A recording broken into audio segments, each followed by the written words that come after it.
Bienvenidos a una nueva edición de este evento especial titulado Día 7, Celebra la Vida. Un programa al que todos son bienvenidos, nadie debe excluirse, los que tienen el pelo blanco, los que lo tienen negro, los que no tienen pelo de ningún color, como es mi caso, todos sois bienvenidos. Gracias por vuestra atención.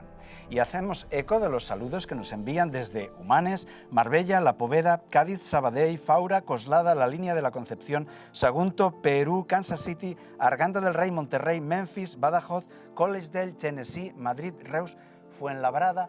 Gracias por acompañarnos, un abrazo a todos desde aquí y con la ayuda de Dios vamos a estar aprendiendo muchas cosas de la ciencia y de la Biblia. En este evento de 8 días estamos en el tercero y está dedicado a la evolución y creación, a las preguntas en este entorno de base científica.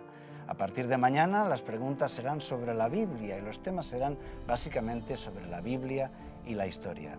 De manera que hoy tenemos aquí como invitados a dos profesores de ciencia. Tenemos a Juan Carlos Pulleiro, gracias por acompañarnos. Gracias a vosotros. Licenciado en Químicas.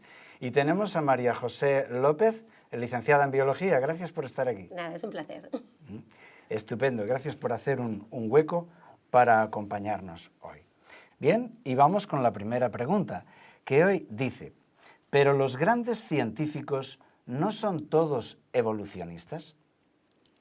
No, no lo son. Hay muchísimos científicos y sobre todo pues antes de esta época, estamos en una época en que parece que la evolución es lo que domina todo, pero bueno, hemos visto también en el vídeo cómo estaba pues uno de los más grandes científicos, la revista Nature la recogió en el año 2000 como el científico más grande hasta ahora y era Isaac Newton. Tenemos a otros como Kepler, también tenemos a Pasteur, tenemos a Kelvin, tenemos Linneo, hay muchísimos científicos que fueron creyentes. De hecho, estos grandes científicos, por ejemplo Isaac Newton, escribió más libros sobre profecías y libros espirituales que la propia ciencia. Y si leemos un poco de la biografía de Newton, ha sido uno de los científicos que más cosas ha descubierto, no solo la teoría de la fuerza de la atracción gravitacional. Así es que, no, por mucho que estemos bombardeados, porque claro, es lo que más oímos hoy en día, entonces nos parece que toda la teoría de la evolución es la ciencia y el resto no, por las circunstancias y por el paradigma que se ha elegido en este siglo. Pero yo creo que hay muchos más científicos, no he hecho ahí una clasificación, pero muchos más que son creyentes que otros que no lo son. ¿Y ellos no han visto contradicción entre una fe en la Biblia y sus investigaciones científicas? No, porque, bueno... No, algunos de ellos dicen que realmente están descubriendo la naturaleza y a Dios con sus investigaciones. Porque, bueno, yo ya lo comenté el otro día, en realidad hay unos hechos y unas interpretaciones. Entonces uno puede interpretar de una manera o de otra. En realidad la naturaleza y sobre todo en la biología es que se presta mucha interpretación. Tú ves unas cosas y las interpretas o con Dios o sin Dios. O sea, Dios es el artífice o el azar es el artífice. Entonces tú decides, es un paradigma. Entonces ahora mismo la moda, entre comillas, es que uno, bueno, es que uno sea evolucionista. Y parece como que si no lo es, no queda bien. No es un gran científico, no eres aceptado muy bien. Pero hay muchos científicos, incluso a veces algunos están escribiendo artículos diciendo es compatible la ciencia y la Biblia. Tratan de hacerlo compatible, pero claro, dicen generalmente, pero claro, no debes creerte la Biblia con toda su literalidad. Es lo que intentan. Sí. ¿No? Y estamos viendo como si hubiera una revolución, ¿no? Así en la ciencia. Muchos grandes científicos que han apoyado la teoría científica desde que salió el libro de la selección de las especies, ¿no? De Darwin, hace ya más de 150 años. Ya tendríamos que haber encontrado mucho más apoyo a esa teoría. Y ya grandes científicos, que tampoco es que sean algunos creacionistas, pero ya están diciendo, esta teoría ya no tiene tanto peso, tendremos que buscar otras. Vamos a buscar otras, que algunos no quieren hablar de creacionismo, pero esta ya no. Entonces estamos ahora, pues aparece la nueva teoría de diseño inteligente, como que aquí hay inteligencia, todo tiene ahí, está diseñado tan ajustado, es todo tan perfecto que tiene que haber un ser superior a nosotros que haya hecho esto, aunque no le quieran llamar Dios. Entonces vemos que ha habido como una revolución y hoy en día ya estamos pues desviando un poquito esto de la teoría de la evolución, que es lo principal, hacia otra visión, ¿no? O sea que no todos los científicos son evolucionistas para nada. Yo escuché en Radio Nacional a una de las máximas autoridades sobre el ojo, y este hombre decía, yo me hice creyente estudiando el ojo. Dijo, es fascinante, estoy enamorado de la fisiología y tiene tal diseño que yo me hice creyente. Y lo dijo y no tenía por qué decirlo, pero el hombre no fue creyente por la Biblia ni por un sermón, sino por estudiar el ojo de forma profesional. Fíjate que el ojo también fue el tema más delicado, el que les sacaba de sus casillas a Darwin, porque Darwin decía que, claro, como ha habido todo un proceso evolutivo desde lo más simple a lo más complejo, cuando estudiaba el ojo no le cabía la posibilidad de que hubieran pequeñas estructuras y cada vez mutaciones y todo para que finalmente dieran a ojos complejos. Y él hablaba de que le traía de cabeza el pensar en su teoría en el caso del ojo. O sea, para Darwin ya el ojo era como ese tema que no les sabía dar una respuesta. Claro, porque es un organismo complejo que o está completo y bien ajustado o no sirve para nada. O las piezas por lo por tanto, separado no hacen no te ayuda a función. sobrevivir porque no sirve para nada. Está así. Tenemos la segunda pregunta que dice, ¿acaso la columna de estratos no demuestra la evolución? Bueno, como comenté antes, hay una serie de datos o sea, una serie de observaciones, y una de ellas es la columna de estratos. La columna de estratos parece que los niveles van de lo simple a lo complejo. Eso para algunas personas les dice, nos da la razón a los evolucionistas. En cierta manera podría decirse que sí. Ahora hay explicaciones, pero por ejemplo, las columnas de estratos, es verdad que va de lo simple a lo complejo, pero no se ven los eslabones intermedios que harían falta para explicar toda la evolución en la columna biológica. Además, los creacionistas dan otras explicaciones posibles. Si hubiera, por ejemplo, un gran diluvio, ¿qué animales morirían primero? ¿Qué animales quedarían, digamos, primero sepultados? Los más simples, sin duda. También hay otra explicación posible, en caso de hubiera una gran inundación, puesto que los creacionistas explicamos por el diluvio todo ese proceso, ¿verdad? Si hubiera una gran inundación, serían los ecosistemas primeros que están junto a las lagunas, por ejemplo, las que primero serían sepultadas y sedimentadas. Los mamíferos, por ejemplo, serían uno de los últimos en ser arrastrados y morir, entonces aparecerían los últimos en esa cadena. Luego es verdad que parece que hay una secuencia de lo simple a lo complejo, parece. Pero si miramos, por ejemplo, con más detalle, vemos que cuando analizamos bien los estratos, hay un momento que es el cámbrico, una explosión cámbrica. O sea, cuando aparecen los estratos, hay ya una complejidad enorme en la vida. O sea, antes del cámbrico no se ven apenas seres vivos, solo se ven estromatolitos y poco más. De repente aparecen los primeros estratos con casi todas las familias, casi todas las especies, casi todos los tipos de animales que luego están existiendo. Faltan los mamíferos, faltan las aves, pero una complejidad enorme. ¿Cómo explicas tú que de la nada casi al cámbrico aparecen todas esas cantidades enormes de animales y todos esos tipos de animales? Es muy complicado. Sí. Para explicar a nuestros espectadores, estratos serían las capas en las que se ha ido sedimentando, se ha ido posando, ¿verdad?, los restos, los fósiles, y encontramos que abajo suelen ser más simples y arriba más complejos, y de ahí se deduce la evolución. Una evolución de lo simple a complejo. Pero sí que es verdad que en un periodo, como él ha explicado muy bien, que es el cámbrico, de repente aparecen muchos seres ya muy complejos. Entonces debería de haber ido poco a poco y de repente todo. La complejidad, ¿no? La evolución habla de que se necesitan millones de años y poco a poco van evolucionando, poco a poco, pero esa explosión cámbrica de repente todos y ese vacío también, ¿no?, entre unos organismos y otros, unos fósiles y otros, hay muchos intermedios, los eslabones intermedios, que no aparecen tampoco. Aparecen fósiles que cuestan, son estructuras simples, cuestan más fosilizar, pero luego complejos y no hay tantos fósiles entre unos y otros a lo largo de esa evolución. Eso también te deja pensando un poquito que falla, ¿no? Sí. Pues quiero aprovechar ahora para presentar al tercer invitado que tenemos hoy con nosotros, que tenemos a este tercer invitado. ¿Un fósil? Un fósil. Un fósil, muy lo bien. digo porque estamos hablando de esto y me parece muy interesante la explicación de que esas capas se habrían colocado ahí por una catástrofe, ¿no?, habiendo sido enterradas, ¿no?, de forma que esos animales más simples se les vino el lodo encima y se quedaron abajo. Y se quedaron. No es porque tuvieran que evolucionar, sino porque les vino el lodo encima y quedaron abajo y luego los animales más complejos. Mira, una de las zonas más bonitas para estudiar es el Gran Cañón del Colorado. Porque el Gran Cañón del Colorado, sabes que el río Colorado lo ha excavado, ¿no? Y se ven hasta 2 kilómetros de estratos. 2 kilómetros de estratos, ahí se puede ver toda una cantidad enorme de fósiles, de animales, ¿no? Realmente, ¿cómo ha ocurrido eso? ¿Cómo ha ocurrido que haya 2 kilómetros de estratos? Pues bien, los creacionistas pensamos en el diluvio. Los evolucionistas, pues en mucho tiempo, muchos millones de años, que han ido depositándose y dejando todos esos fósiles. Pasamos a la siguiente pregunta. Dice, ¿no es cierto que los métodos de datación,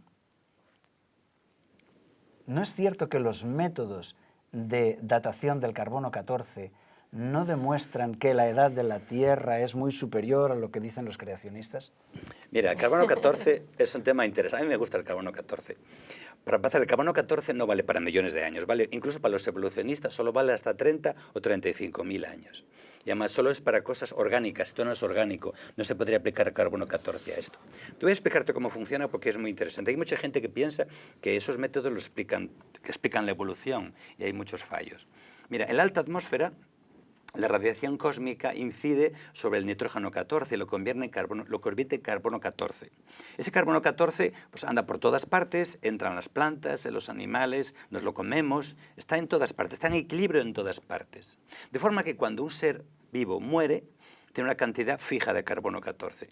Como el carbono 14 es radiactivo, se va descomponiendo. Entonces, cuando pasa el tiempo, tiene cada vez menos. De forma que tú ves un fósil, le haces un análisis de carbono 14 y digamos que en vez de tener el 100% de carbono 14, el porcentaje que tenga indica la edad o el tiempo cuando murió, el tiempo que hace desde que murió. Eso en principio sería un método perfecto, ¿verdad? O sea, tenemos el método perfecto. Como el carbono 14 tiene una vida media de 5.700 años, quiere decir que cada 5.700 años se convierte en la mitad. O sea, pasa de 100 a 50 en 5.700, de 50 a 25 en 5.700. Diríamos que tiene la mitad de radiación. Sí, la mitad de cantidad, la mitad de cantidad de sustancia radiactiva cada esos años. ¿Qué ocurre? Aquí hay un gran problema. Los evolucionistas suponen que siempre hubo la misma cantidad de carbono 14, siempre, toda la historia. Antes del diluvio, hace el tiempo que fuera. Eso es un riesgo muy grande. De hecho, el carbono 14 es muy útil para épocas recientes, funciona muy bien. Por ejemplo, ha habido un caso muy interesante que es el hombre de Piltdown. Los evolucionistas no encontraban el intermedio entre el mono y el hombre. Entonces dijeron, lo fabricamos, así, entre tú y yo lo fabricamos. Cogemos un mono o un hombre, lo limaron un poco para que pareciera medio hombre, medio mono, y durante mucho tiempo estuvo en las vitrinas en el libro de texto. Cuando apareció el método del carbono 14, le hicieron un análisis, creo que eran 60 años. Era un Porque habían dicho que era un hallazgo auténtico. Claro, pero hasta el carbono 14, pues nadie pudo comprobarlo, que era falso, que era un fraude. Entonces, para época histórica vale muy, muy bien. Ahora, ¿qué ocurre? Nosotros sabemos los cristianos que antes del diluvio había unas condiciones muy distintas. Había, por ejemplo, mucha humedad en el ambiente, mucha agua. Posiblemente mucha menos radiación, mucho menos carbono 14. Entonces, cualquier planta o animal que hubiera muerto antes del diluvio partió con mucho menos carbono 14 en el momento en que murió. Luego, si hacemos el análisis ahora, se disparan los años, se alargan los años. Nunca para millones, este método no vale para millones, pero vale para 30, 40, 50.000 años. Y eso puede ser falso simplemente porque ellos parten, los evolucionistas, de que siempre hubo la misma cantidad de carbono 14. Y se ha descubierto que no es cierto. Ahora mismo sabemos que los volcanes, por ejemplo, cuando hay muchos volcanes y hubo épocas de grandes volcanismos, eso alteró la cantidad de carbono 14. Incluso la industrialización lo ha cambiado, porque se genera mucho carbono de combustibles fósiles que no tienen carbono 14, y está en el ambiente, lo respiramos y partimos con menos carbono 14 ahora. Incluso las bombas atómicas han generado más. O sea, hay factores que lo cambian. Claro. Pero creemos que antes del diluvio había mucho menos cantidad de carbono 14 y todo animal o planta antes del diluvio, si le hacemos un análisis, da muchos más años de los que en realidad tiene.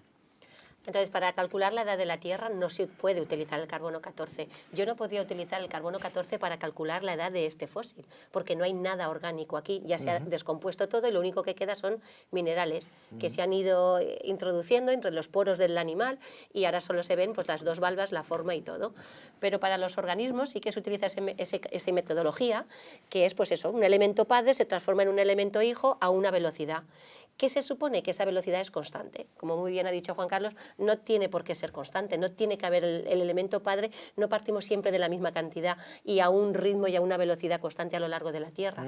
Si pensamos en un creacionismo, Dios crea una creación madura. Si hubiéramos visto esas plantas, el ser humano y todos esos seres que Dios acaba de crear, ¿qué hubiéramos dicho? ¿Qué edad tienen esos animales? Es una creación madura. Entonces, el pensar o extrapolar que la velocidad a la que va hoy, que la cantidad de ese carbono que existe hoy es la misma que en el principio, cuando se fueron creando muchos seres o algunos otros animales, pues es algo que nos lo estamos un poquito imaginando, ¿no? Pero no tenemos base para decir realmente esto era exactamente así y por tanto extrapolamos los años que nos salen con esta metodología a la realidad, ¿no? Exacto. Bien. Pues vamos a seguir con nuestro tercer invitado. Vamos a llamarle Pietro. ¿Os parece? Está bien. Sí, lo digo por la siguiente pregunta, que dice, ¿qué es un fósil? ¿Piedra? ¿Conclusiones? Evidentemente un fósil es piedra. Mira, cuando este animalito, que no lo vemos aquí, pues fue enterrado, pues era orgánico, tenía sus partes, ¿no? Pero claro, la parte orgánica se va descomponiendo y desapareciendo. ¿Qué ocurre? No queda el hueco. Se va filtrando agua con minerales alrededor que se va mineralizando, se va convirtiendo en piedra. O sea, va desapareciendo la parte orgánica y va apareciendo piedra en su lugar. Claro, luego se rompe con facilidad por donde ha habido el interfase, ¿no? De una fase a otra. Entonces podemos extraerlo y verlo como era en su momento. Pero no queda nada del fósil original. Es todo piedra. Hombre, si lo abrimos, a lo mejor podemos ver alguna estructura que hubo en su momento, pero ahora es piedra. Es más un molde así externo. Y sí que el único fósil que podríamos ver con alguna materia orgánica que quede es cuando la resina, el ámbar, ha podido coger algún insecto, algún animal y se ha podido quedar dentro. Lo único. Pero aparte del ámbar o la resina, todos los fósiles que tenemos ahí ellos son minerales. Está duro, ¿eh? Podemos coger un montón de restos, las estructuras duras son las más fáciles de fosilizar que las blandas, aunque en algunos casos también tenemos fósil de estructuras blancas, de huellas, de pisadas, etcétera, pero es una mineralización. Ha tenido que ser enterrado todo muy rápido para que no hubiera oxígeno, que no se hubiera descompuesto rápido y le hubiera dado tiempo a poder mineralizarse. Necesita tiempo y espacio. El ser vivo ha sido enterrado, ¿verdad? Lo cual cuadra muy bien con el relato del diluvio. Ha sido enterrado y al descomponerse deja un hueco que es rellenado por agua con minerales y acaba formando una piedra con el molde que dejó el ser vivo. Y ahí tenemos los fósiles, por todo el planeta, millones de fósiles. ¿Qué podemos leer en estos fósiles? Mira, yo le diré una cosa. Es muy difícil que se forme un fósil. Si tú lo piensas bien, no sé, se muere un animal, ¿se convierte en fósil? No, se lo comen los bichos, se degrada. O sea, para que se forme un fósil tiene que haber un enterramiento rápido. Tiene que haber además, por la cantidad de fósiles que vemos, o sea, a veces hay enormes superficies llenas de fósiles. He visto unas fotos hace poco en un lugar de Estados Unidos que era como si estuvieran acumulando fósiles, como si fuera un amasijo de fósiles. ¿Cómo puede producirse eso? Es una catástrofe, una gran catástrofe tuvo que haber ahí. Entonces, no se forma fácilmente un fósil. Todos los fósiles que vemos tienen que ver con un enterramiento rápido. Un enterramiento rápido cuadra mucho mejor con un diluvio que con como la vida que vemos ahora, ¿no? Que vemos que todas las cosas, hay una erosión suave, hay unas condiciones estándar muy tranquilas, o sea, no hay muchas catástrofes. Evidentemente, de vez en cuando vemos algunas inundaciones y bueno, se arrastra tierra y algún animal se podría arrastrar y se podría enterrar, pero no es una cosa muy habitual. No, es tiempo y reposo, de dejarle espacio y tiempo así para que esté todo en reposo y se vaya mineralizando poco a poco. Es verdad que tenemos luego también pues, el carbón, petróleo, que ha sido de grandes enterramientos de muchas masas forestales, animales, sobre todo las que son del mar, ¿no? Porque es más tipo plancton. Entonces han sido también enterradas y eso hemos visto cómo se ha transformado toda esa materia orgánica y se ha formado carbón y petróleo exageradamente, que hoy no se está formando esos grandes yacimientos, ¿no? Se están acabando y nos quedamos ya sin carbón y sin petróleo. Entonces, eso ocurrió en una época de una forma, como dice Juan Carlos, masiva, porque aunque hoy tenemos muchos cataclismos y muchos problemas ambientales, pues de momento pues, los fósiles son como muy antiguos y bueno, no sabemos, ¿no?, lo que se estará fosilizando, pero no hay tantos actuales, son más del pasado y parece que todos son de una época, más o menos en una cantidad de años, ahí es donde hay una gran cantidad cantidad de fósiles, pero escaseamos mucho, por eso también los evolucionistas tienen problema, ¿no? Deberíamos haber encontrado ya desde que Darwin lo comentó hasta nuestros días muchísimos fósiles y muchísimos fósiles intermedios que no han aparecido. Escasean mucho, es verdad que es difícil, pero también escasean las estructuras intermedias. Cuando aparece algo que puede ser una estructura intermedia, enseguida intentamos pensar, hemos encontrado un fósil, ¿no? Típico Archaeopteryx, un ave que parece que tenga mezcla de reptil, mezcla de ave, tal vez sea el eslabón perdido entre los reptiles que evolucionaron a las aves, pues luego hemos visto que no es exactamente así. Hace poco pues en las revistas también salió, la revista de Nature, pues un poquito este tema de que no es, había habido un poquito de plagio, un poquito también de mezcla, pero que no existen tantos fósiles intermedios, escasean y por tanto no podemos apoyar que realmente los fósiles nos lleven hacia una evolución como la plantea la teoría de la evolución. El padre de la evolución moderna es Gould y, bueno, Dredge, tampoco sé cómo se pronuncia muy bien. Ellos, viendo un poco lo que dice María José, la ausencia de eslabones intermedios, ellos están proponiendo una teoría un poco diferente, ¿no? Ya no proponen que fue un proceso lento y gradual, sino que las especies generalmente son algo muy estable, poblaciones son muy estables, la evolución no se produce, digamos, con normalidad, sino en poblaciones aisladas y de repente, digamos, en un momento determinado hay unas condiciones especiales que hacen que la evolución sea rápida y sea brusca casi, ¿no? Y repito, en poblaciones aisladas, no las grandes poblaciones. ¿Por qué tienen que decirlo así? Pues que no encuentran los eslabones intermedios. No encuentran. ¿Tú te imaginas para pasar, por ejemplo, de aves a mamíferos, la cantidad de animales que harían falta y de millones de años o lo que sea, ¿no? Y todo serie de pruebas. La evolución tiene que hacer muchísimas pruebas. ¿Dónde están esas pruebas? ¿Dónde están esos animales intermedios?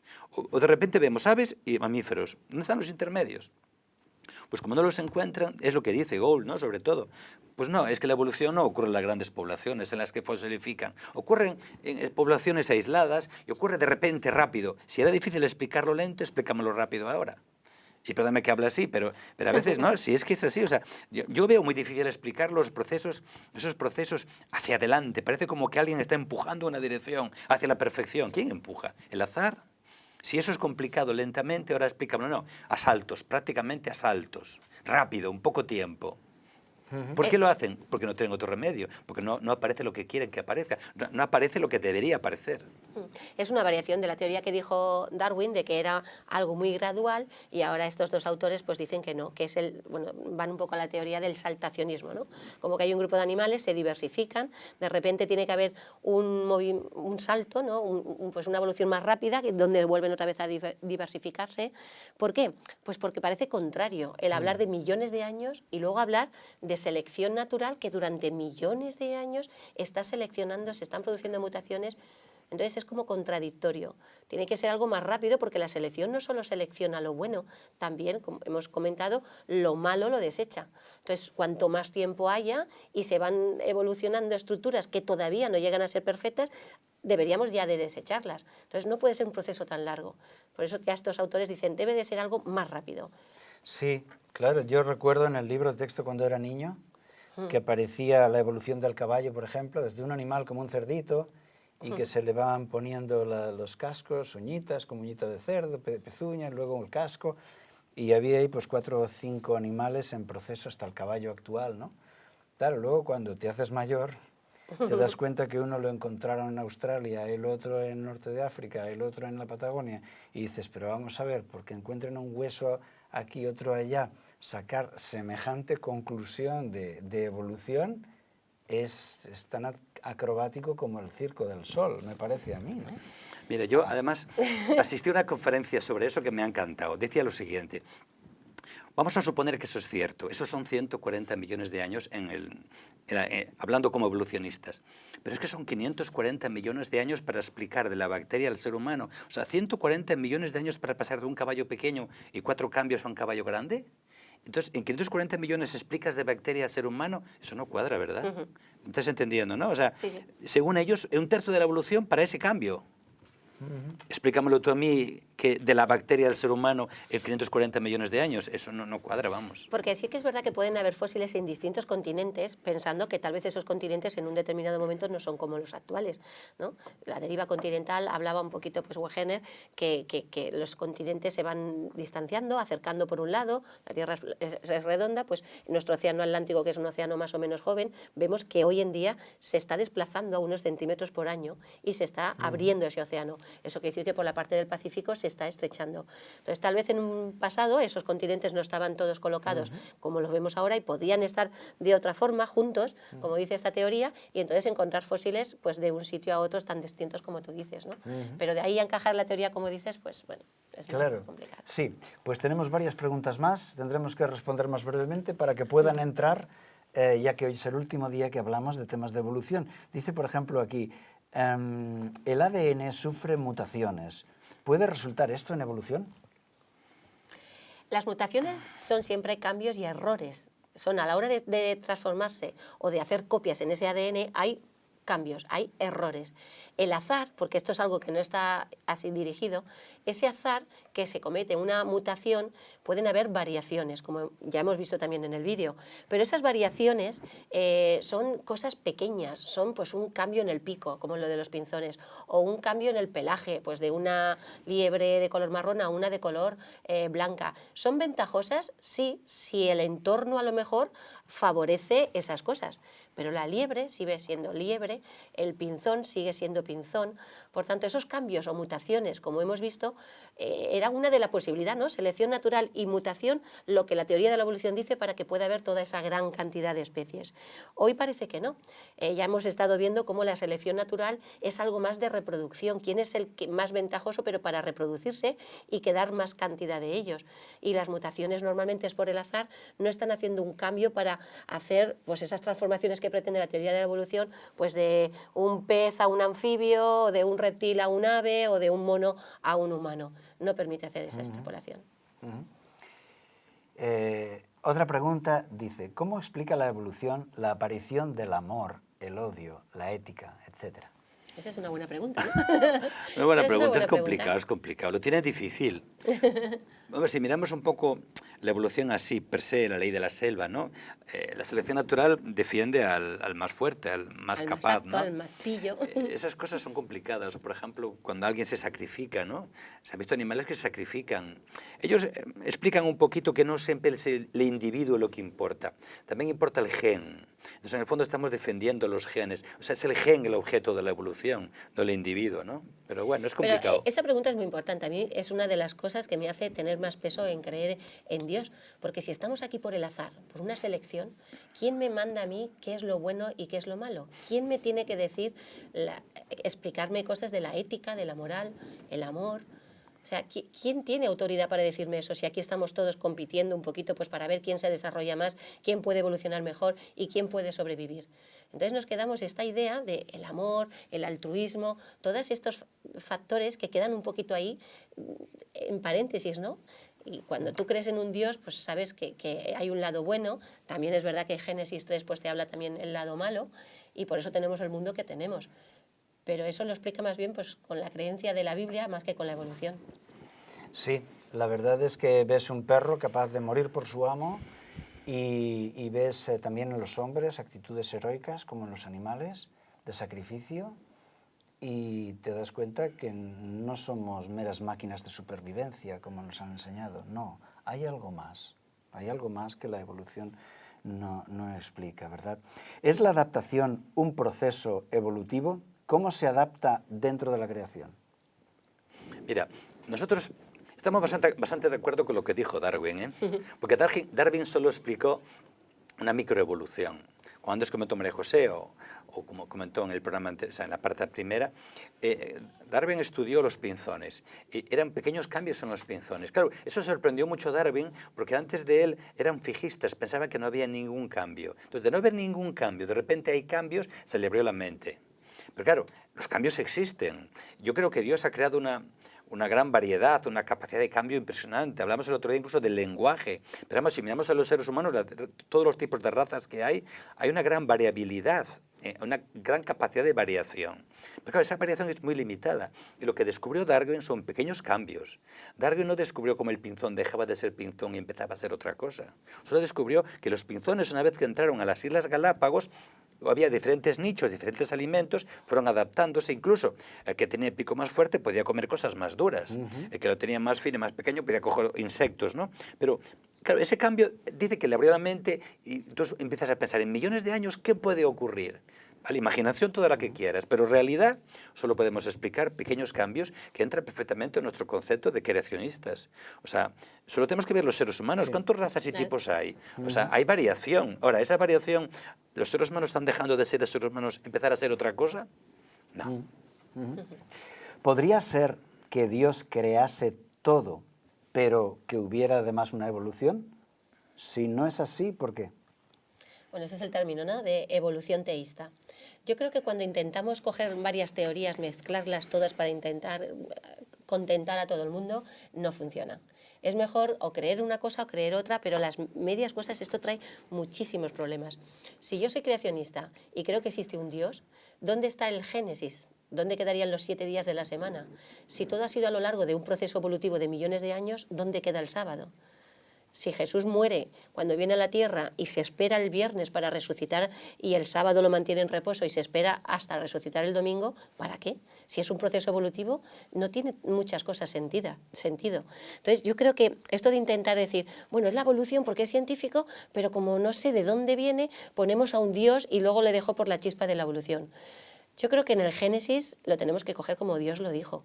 Y Dios lo dijo tarde y mañana, es decir, es un proceso de 24 horas, de que hay 7 días de creación y el 7º es de reposo para mirar toda su obra que ha sido buena en gran manera.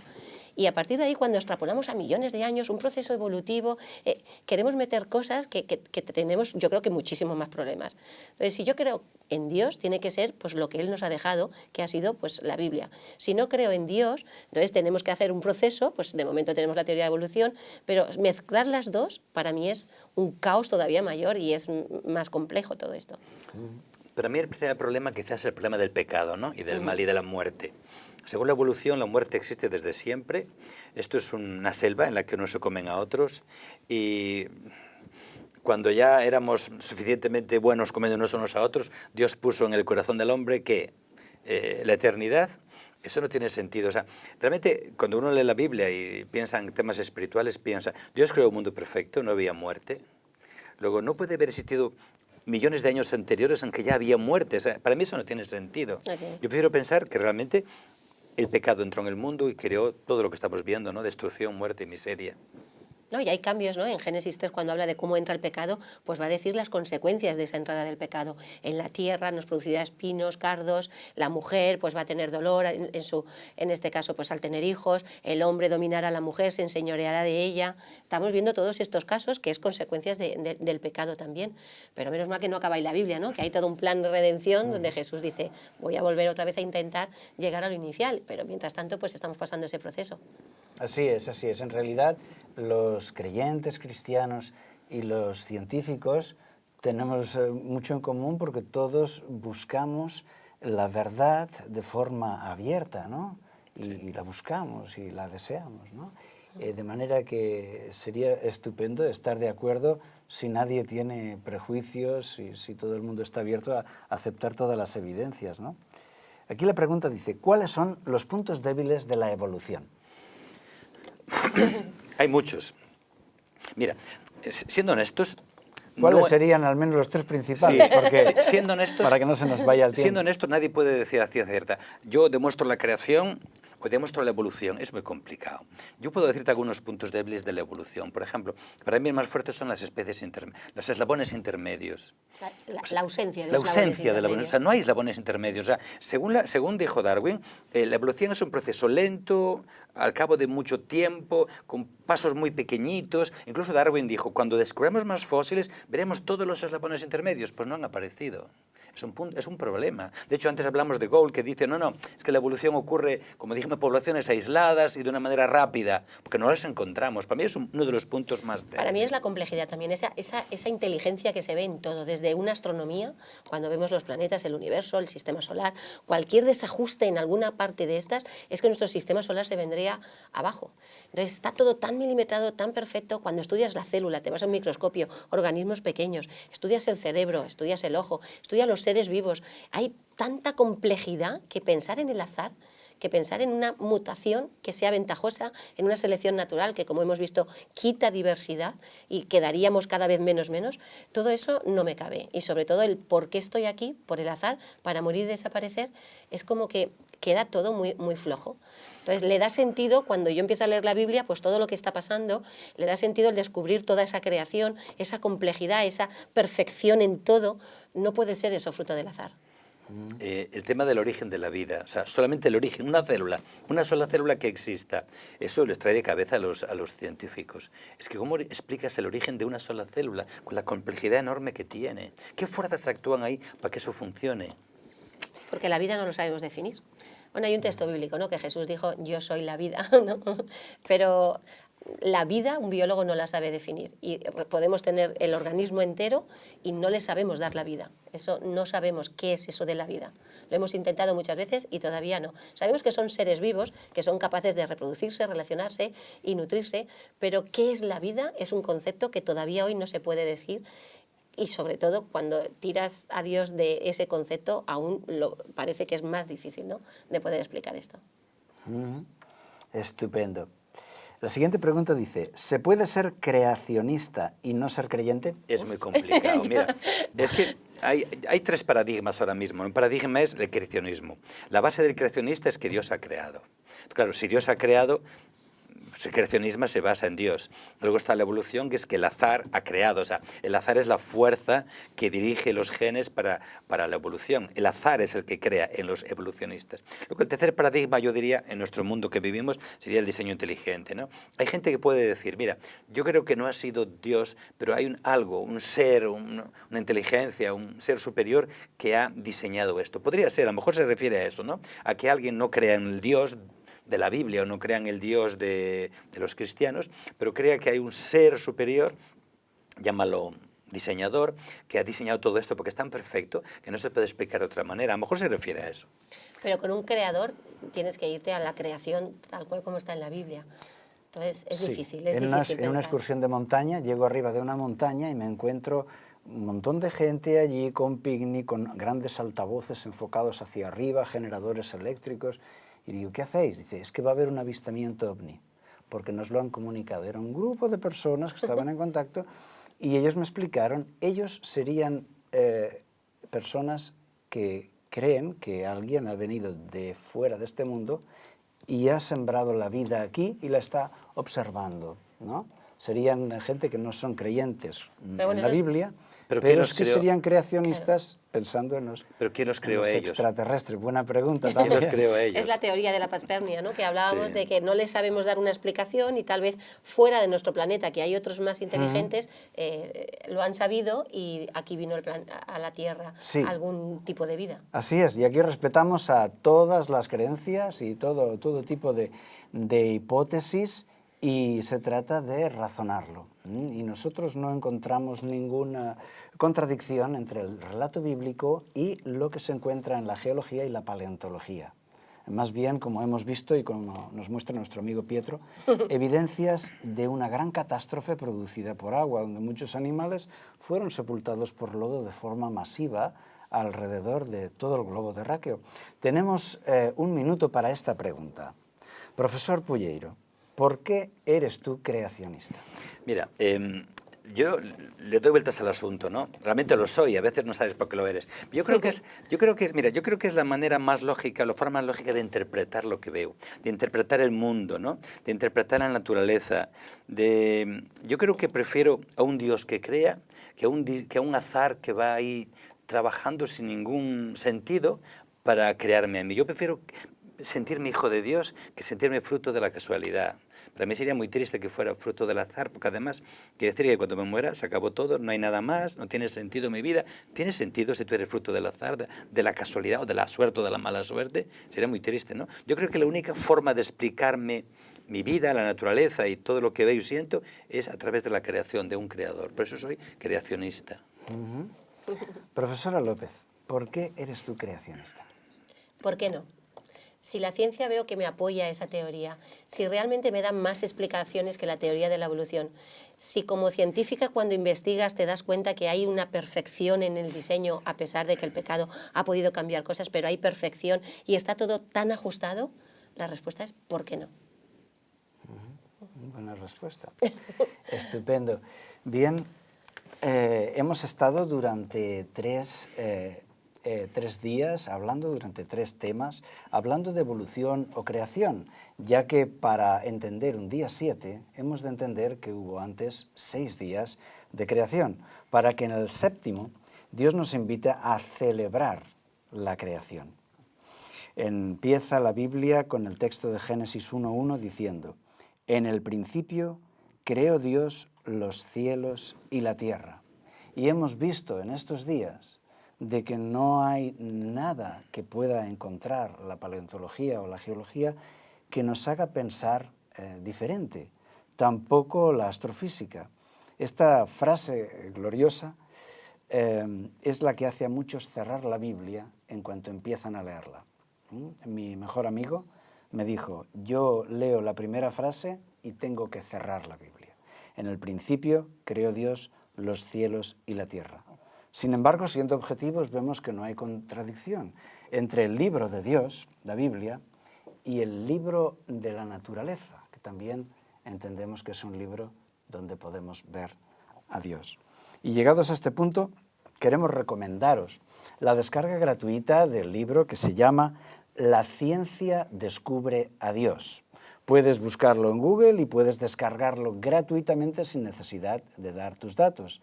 Es un estupendo libro que se subtitula 7 argumentos a favor del diseño inteligente, para todos aquellos que queráis estudiar, que queráis profundizar. También podéis ver en el canal YouTube de Logos TV, podéis encontrar los vídeos de Naturalia, titulados Naturaleza en Conciencia. Concretamente el número 8, podéis verlo porque está dedicado al sistema, al diseño inteligente en el cosmos, en el universo. Y llegados aquí, os pido que me acompañéis en una breve oración.